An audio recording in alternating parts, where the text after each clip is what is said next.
One of the greatest fears with any type of business application or attempt or sales pitch is rejection. Let's talk about that today. Good morning, everybody. Welcome to Momentum Live. I'm Brooke Scutt. So rejection is just a fact of life. If you're doing anything worth doing, you're going to experience rejection. So let's talk about a couple famous rejections first. So if I say the name J.K. Rowling, many of you would recognize her as the acclaimed author of the entire Harry Potter book series. So, she was a single mom living on welfare, and she experienced 12 rejections from publishers before she got lucky number 13, which catapulted her into overnight success.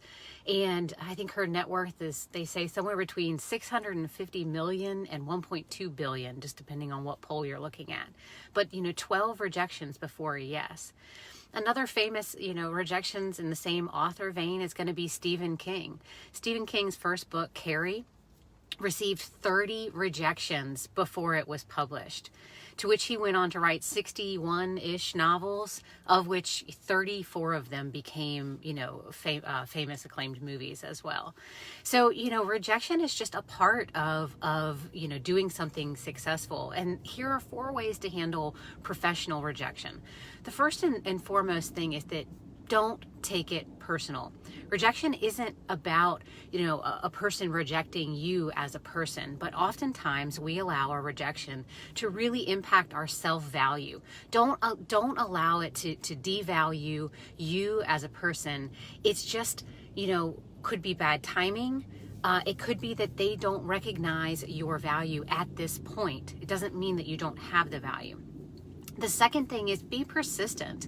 There is a balance between being persistent and following up, which shows someone that you're serious about your product or your service or the value that you have to provide. And you may be surprised that just a simple follow-up could be the thing that tips you over the edge. A quick story for you, my husband and I are renovating a house, and we had a contractor who he spoke with briefly, and we were going through the planning process, and then just recently he reached out about 5 weeks after we talked about it just to follow up. And it's amazing the amount of value that I instantly felt for him simply because he followed up, and not in any type of aggressive way, but just hey, how's it going? So just a little fact for you there, which leads me to my third point here. Be respectful. Be respectful if you get a rejection, not to burn bridges, not to think that, that you can go back to number 1 or 2 and be persistent and pushy and then trying to bug someone or call them every 5 minutes to try to push them to change their mind. Be respectful of the decision that's been made and continue to follow the steps that maybe they'll see your value later in the future. And then the last thing is take that no and pivot. Take that no and think about how you can potentially serve that person in a different way. Is there a different way for you to communicate your value? Is this a good opportunity for you to improve your communication of your value? Again, sometimes when you receive a no, it's just bad timing, or it's that we're not communicating our value effectively. But can we take that no and pivot it to something else? How can we serve this person? How can we help them? How can we benefit them? And then again, maybe we can get our eventual yes going that route.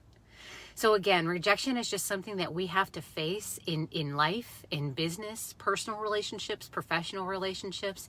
Think about these 4 things next time you experience a rejection, and I hope it helps you get through it a little bit faster. I hope you guys have a great week, and I'll see y'all next week.